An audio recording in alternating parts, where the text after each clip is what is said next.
디모데후서는 목회 서신이라고 말씀을 드렸습니다. 선배 목회자 사도 바울이 제자 목회자인 디모데에게 권면한 내용으로 이루어져 있습니다.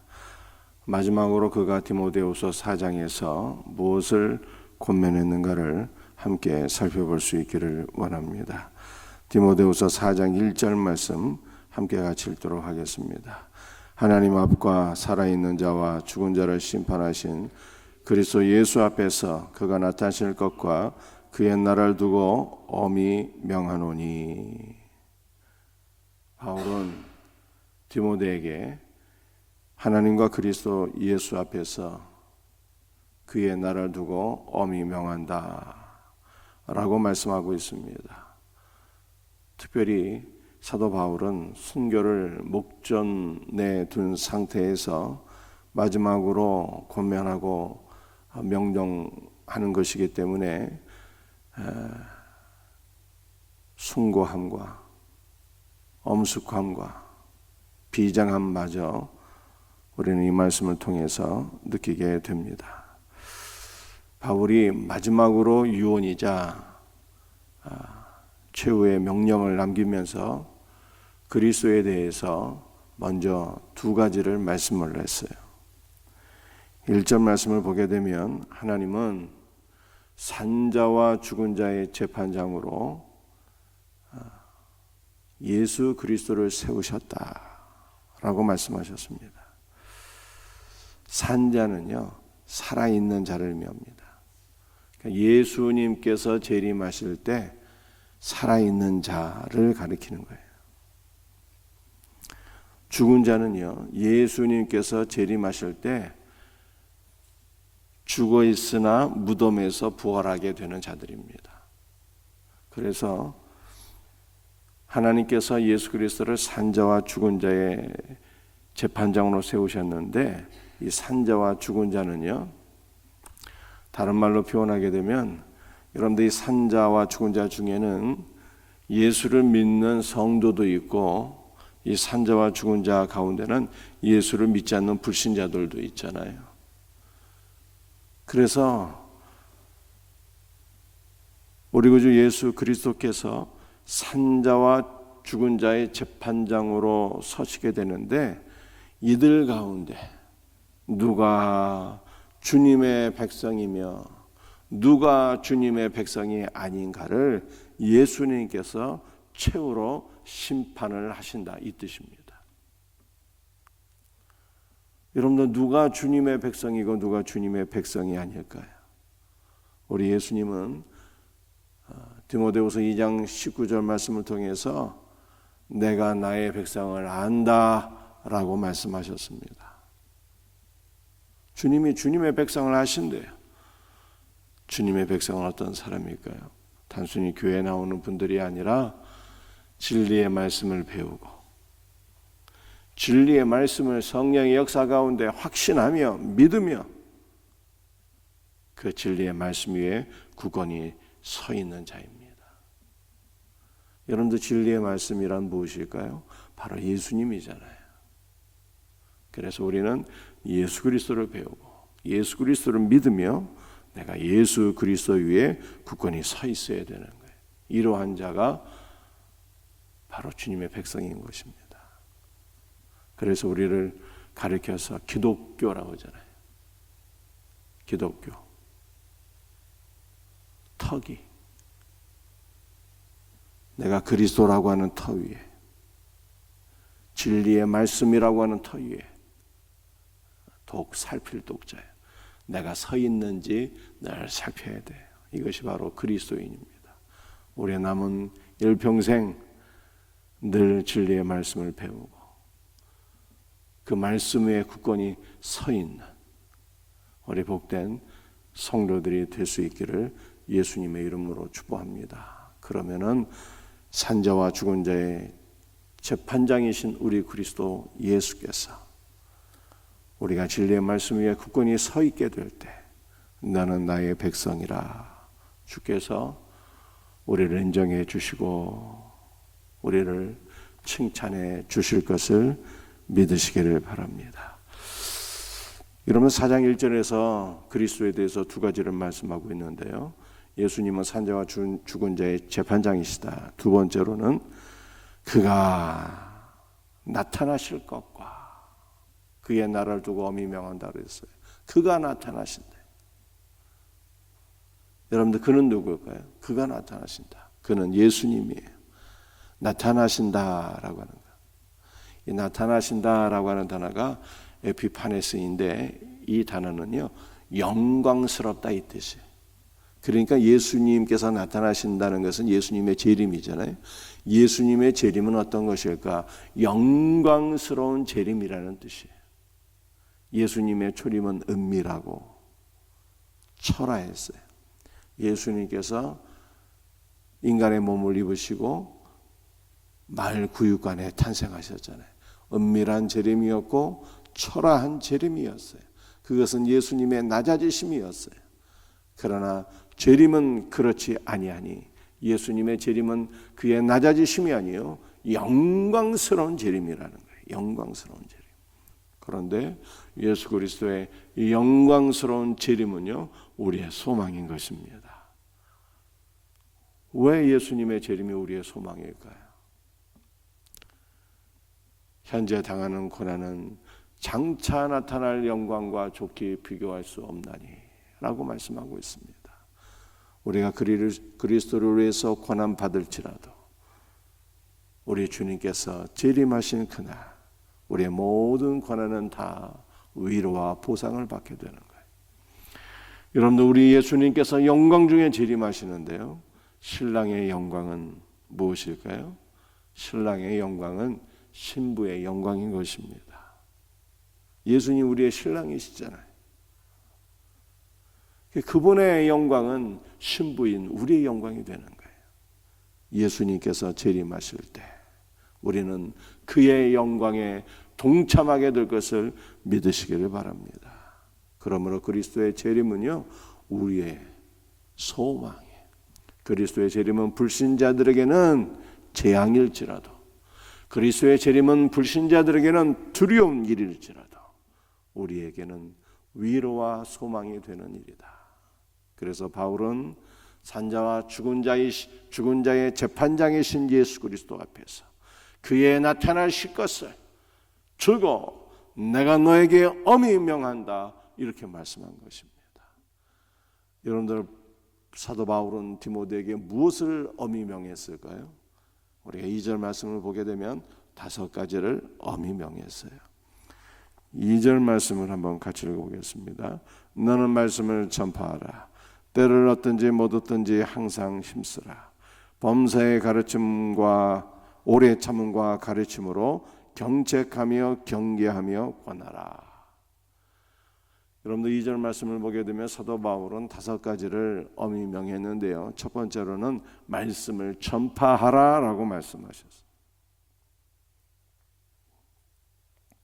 말씀을 전파한다라고 하는 것은요, 하나님의 말씀을 공중 앞에서 큰 소리로 선포한다는 뜻이에요. 여러분들 설교는 어떤 것일까요? 설교는 주님의 말씀을 신자들에게 선포하는 거잖아요. 그렇죠? 그런데 오늘 본문 말씀에서 너는 말씀을 선포하라. 너는 말씀을 전파하라. 이렇게 말씀한 것은 사도 바울이 디모데가 에베소 교회 목회자이기 때문에 교회 안에서 설교하는 직무를 잘 감당하라. 이런 뜻이 아닙니다. 설교를 하라는 뜻이 아니에요. 이거는 불특정 다수에게 공중 앞에서 많은 사람들 앞에서 너는 말씀을 전파하라. 즉 전도하라. 다른 말로 하면 예수 그리스도의 증인이 되라 라고 하는 것을 말씀한 것입니다. 여러분들 에베소 교회는요 이단들이 교묘하게 침투해서 비진리를 전파했어요. 우리 그리스도인의 전도는 어떤 것이 되어야 될까요? 이단들은 어떻게 전도했다고요? 나름대로 이단들도 전도를 했는데 교회에 교묘하게 침투해서 성도들에게 교묘하게 다가가서 비진리를 전파한 거예요. 그래서 우리 성도는요, 그렇게 전도하면 안 되는 거예요. 예수 믿는 자들에게 다가가서 우리 교회 나오라고 하는 것은요, 전도가 아닌 것입니다. 물론 전에 예수를 믿었는데 지금 믿지 않는다, 이건 전도 대상자가 되는 것이죠. 또 멀리서 이사한 분들 가운데 크리스찬이 있는데 새로운 교회를 찾아보고 있어요. 그런 가운데 우리 교회를 소개하는 것도 필요한 일이겠죠. 그런데 일부러 예수 믿는 성도 집에 찾아가서 이렇게 교회 나오라고 하는 것은요, 전도가 아닌 거예요. 전도는 이단처럼 교회 침투해서 비질을 전파하는 것이 아니라 많은 사람들에게 주 예수 그리스도를 증거하는 것이 바로 전도인 것을 믿으시기를 바랍니다. 여러분들 초대교회는요, 황제 숭배를 거부한다는 이유 때문에 엄청난 박해를 받고 많은 사람들이 순교를 했습니다. 그런데 그리스도의 증인, 그리스도를 증거하는 사람이 증인이잖아요. 이 증인이 된다는 것과 순교는요, 같은 단어예요. 증인이 순교라고 하는 단어에서 나왔어요. 그러므로 사도 바울은 너는 말씀을 전파하라 라고 했을 때 순교를 각오하고 말씀을 전파하라, 이렇게 권면한 것입니다.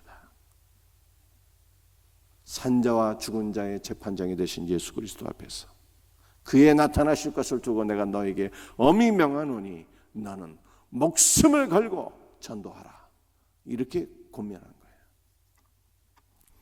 두 번째, 그가 디모데에게 준 두 번째 명령은요, 때를 얻든지 못 얻든지 항상 힘쓰라 라고 명령했어요. 여러분들 이 힘쓰라, 야, 너 최선을 다해서 전도해야 돼, 힘써 전도해야 돼, 이런 뜻이 아니라, 이게 원문을 보게 되면 항상 힘쓴다는 것은요, 곁에 있다, 가까이 있다, 이런 뜻이에요.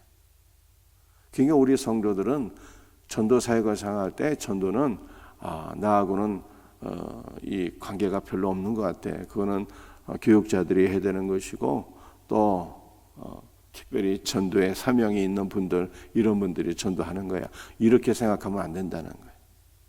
전도는 나하고 관계가 없어, 이렇게 생각하면 안 된다는 거예요. 항상 전도 사역에 내가 준비가 되어 있어서 전도 사역에 가까이 있어라, 언제든지 전도해야 된다, 이런 뜻이에요.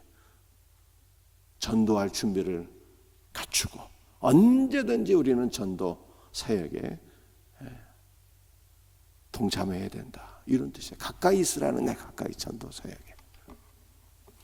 때를 얻든지 이것은요, 좋은 기회를 의미하는 것입니다. 때를 못 얻든지 이것은 나쁜 기회를 의미하는 것입니다. 그래서 전도에 좋은 기회가 있든지 좋지 못한 기회가 있든지 우리는 항상 전도의 준비를 갖추고 전도 사역에 동참해야 된다는 뜻입니다. 또 이것을 다른 말로 표현하게 되면 우리는 좋은 때를 얻든지 좋은 때를 만나지 못하든지, 그러니까 이것은 모든 상황 속에서 전도하기 좋은 시간이든지 전도하기 좋지 못한 상황이든지 모든 상황 속에서 너는 전도 사역에 준비가 되어 있어야 되고, 모든 상황 속에서 너는 전도할지어다, 바울이 이렇게 명령한 것입니다. 세 번째 명령이 무엇인가 하면요, 경책하고요. 경책하고. 그런데 이 경책하다라고 하는 단어를 킹 제임스 벌전에서는요, 설득하다, 확신시키다, 이렇게 설명했어요. 여러분들 의심이 많은 사람들이 있습니다. 또 잘 이해를 하지 못하는 사람들이 있습니다. 의심이 많고 복음을 잘 이해하지 못하는 분들이 있을지라도 오래 참음과 가르침으로 설득하고 확신시키라, 이렇게 말씀한 거예요. 복음을 전했는데 누가 한 번에 성령께서 강력하게 역사하시면 한 번에 믿을 수도 있겠죠. 그런데 의심이 많은 사람들이 있어요. 잘 믿지를 않는 거야. 그런다고 해서 야, 너는 이 믿지 않는 거 보니까 너는 하나님께 택한 영혼이 아니야. 이렇게 단정하고 쉽게 포기하지 말고 오래 참음과 가르침으로 설득하고 확신시켜라. 이렇게 말씀하고 있어요. 네 번째 명령이 무엇인가 하면은 경계하며. 이 전도할 때, 야, 너 경계해야 돼, 주의해야 돼. 전도하다가 괜히 이 뺨 맞지 말고 사람 가면서 조심하면서 주의하면서 이런 뜻이 아니고, 여기서 경계라고 하는 것은요, 꾸짖다, 책망하다 이런 뜻이에요. 그래서 때로는 사랑의 마음으로 책망도 하고 꾸짖기도 하고 그렇게 엄하게 하나님의 말씀을 전하고 가르칠 필요가 있다라고 하는 것이죠. 여러분들, 우리는 특별히 자녀들을 생각할 때 엉뚱한 걸로 책망하지 말고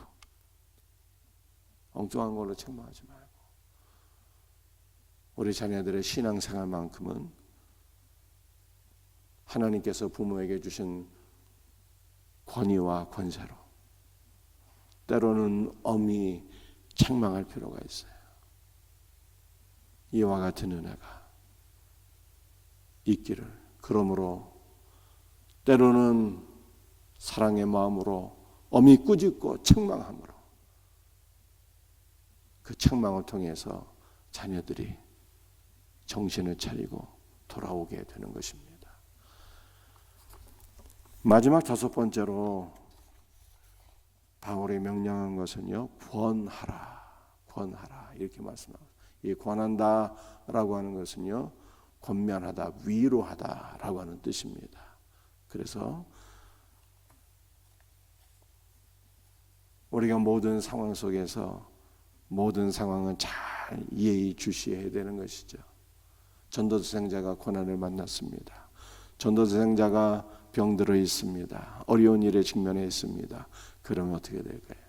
위로하면서 사랑을 베풀면서 그리고 권면하는 거예요. 그래서 사도 바울은 바로 이렇게 5가지를 권면했는데, 그것은 목숨을 걸고 말씀을 전파하고, 두 번째로는 때를 얻든지 못 얻든지, 좋은 기회든지 나쁜 기회든지 모든 상황 속에서 전도의 준비를 갖추고 전도에 동참하라. 세 번째는 경책하라. 이것은 경책은 무슨 뜻이라고 제가 말씀을 드렸습니까? 오래 참음과 가르침으로 설득하고 확신하는 거예요. 쉽게 포기하지 말고. 네 번째는 엄히 꾸짖고 책망하고, 5번째는 위로하면서 권면하는 거예요. 우리가 이렇게 전도자의 직무를 감당하게 될 때 우리 주님께서 다시 오실 때 우리 모두에게 상급이 있겠다는 거예요. 이것이 바로 디모데후서 4장 8절 말씀입니다. 함께 같이 읽겠습니다. 이제후로는 나를 위하여 의의 면류관이 예비되었으므로 주곧 의로우신 재판장이 그날에 내게 주실 것이며 내게만 아니라 주의 나타나심을 사모하는 모든 자에게도니라. 주님께서 맡겨준 사명을 잘 감당할 때 우리 예수님께서 의로우신 재판장이 우리 모두에게 의의 면류관을 주실 것이다. 여러분들, 의의 면류관이라고 하는 것이 무엇일까요? 제가 생각하는 면류관에 대해서 말씀을 드리겠습니다. 시간이 없으니까 간단하게. 여러분들, 사도 바울은 이런 말씀을 했어요. 나의 소망이나 나의 기쁨이나 나의 자랑의 면류관이 무엇이냐? 그가 강림하실 때 건너이가 나의 면류관이다. 이렇게 말씀했어요. 사도 바울은 성도가 면류관이에요. 성도가. 복음을 전해서 구원받은 성도들, 말씀 안에 굳건히 세워진 성도들, 너희가 나의 면류관이다. 이렇게 말씀한 바 있어요. 여러분들, 특별히 오늘 본문 말씀에서는 의로우신 재판장이 의의 면류관을 주신다 하잖아요. 그래서 의의 면류관은 저는요, 의로우신 예수 그리스도, 그분이 우리의 면류관이 되는 거예요. 그리스도의 영광에 동참하는 것이 바로 우리의 면류관인 것으로 저는 믿습니다.